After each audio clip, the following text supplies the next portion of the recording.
Shalom Aleichem, Mishpachim. I'm coming to you with a continuation of a sefer of Chovos, Halevavos, duties of the heart. We are in chapter 8. All right, without any further ado, let us begin. Chapter 8. This section of the book, we are still in the section of the unity of God. All right, chapter 8, let us begin. An explanation of the forms of the relative one and the absolute one. One is a term derived from the concept of oneness and is used in two senses. One, in the accidental sense, the relative one, and two, in the essential, enduring sense, the absolute one. One in the accidental sense.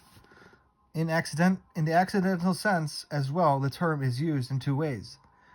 1. The term one is sometimes applied to things in which plurality, generality, and assembly are evident. Examples are one class, which includes many species, one species, which includes many individuals, one individual composed of many parts, one army, which includes many people. We also speak of one core, which is measure, one hin of measure, one rova, one litra measure. All of these consist of many individual parts and yet are called one.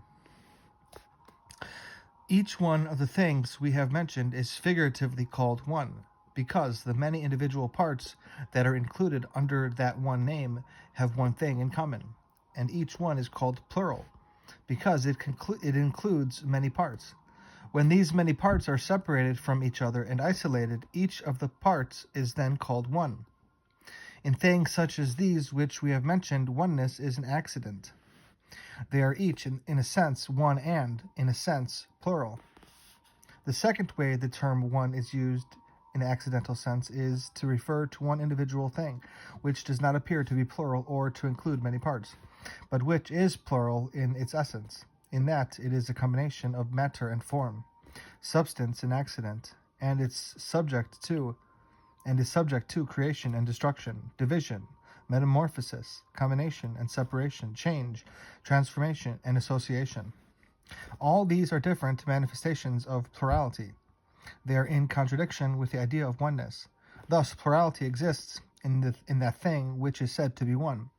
When the term one is applied to a thing which, in its essence, exhibits manifestations of plurality and change, it is undoubtedly being used in the accidental sense. In the accidental sense, the term one is being used figuratively, not in the absolute sense. Concentrate and understand this. Oneness in the absolute sense. The absolute one is also of two kinds, one being the theoretical and two being the actual. The theoretical one is the numerical one, the foundation and beginning of all numbering. It is the sign of and symbol of a beginning before which there is no beginning, for every absolute beginning is called one, as it says, there was evening and there was morning one day. Bereshit, chapter 1, verse 5.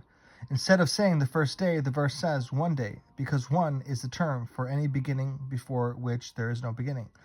When doubled, it is called second, when tripled, third, and so on, until 10, when it returns to the number 1. It then goes on to 100, 1,000, and so on, without end. The definition of number is therefore the sum of many ones. The reason I have called this one theoretical is that number does not belong to the realm of the physical senses, but rather is grasped in thought. It is the numbered object that is perceived by any or all of the five senses. The second kind of absolute one exists actually. It is that which cannot be increased, changed, or transformed, nor can it be described by any one of the physical attributes. It is not subject to creation and destruction, or to any ending. It neither changes position nor moves. It is not like anything, nor is anything like it, nor is it associated with anything. This is because it is in all respects absolutely one, and it is the origin of all that is plural. For, as we have pointed out, oneness is the cause of plurality. The absolute one has neither beginning nor end, for whatever has beginning and end will necessarily be subject to creation and destruction, and whatever is subject to creation and destruction will change. Change is in contradiction with oneness. Hence, it, whatever is subject to change, will be more than one. For before the change and the new beginning, it was something other than what it became afterwards. This necessarily implies that it has plurality. Similarity, too, it is an accidental property in anything that is similar to something else. Now, whatever has an identical property is plural. No accidental property whatsoever can be attached in any way to the essence of the glory of the Absolute One. However, if anyone were to claim that oneness is an accidental property in the Absolute One, we would answer, oneness is ascribed to the Absolute One in the sense of ruling out plurality and multiplicity in his regard.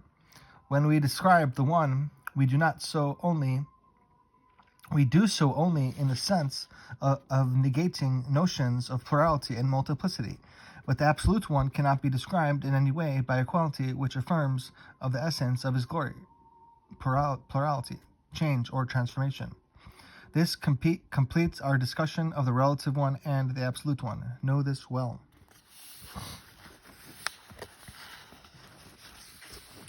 All right. Basically, it's just giving a deep description of how oneness with God works and how plurality with God does not work, and how compared to what the understanding of oneness in general and all of its forms and makeups, and how we can come to oneness through how we do come to the idea of oneness of such a thing through many means, and how we come to plurality of such a thing through many means. But in all reality, the understanding of oneness, so I hope I'm understanding that correctly. Maybe this book is definitely very intellectual in its wording, so I'm trying to understand as much as I can. So, all right, well, that was chapter 8, I believe, and of Duties of the Heart, Chovos Halevavos. All right, have a wonderful evening. Laila Tov, Shavua Tov.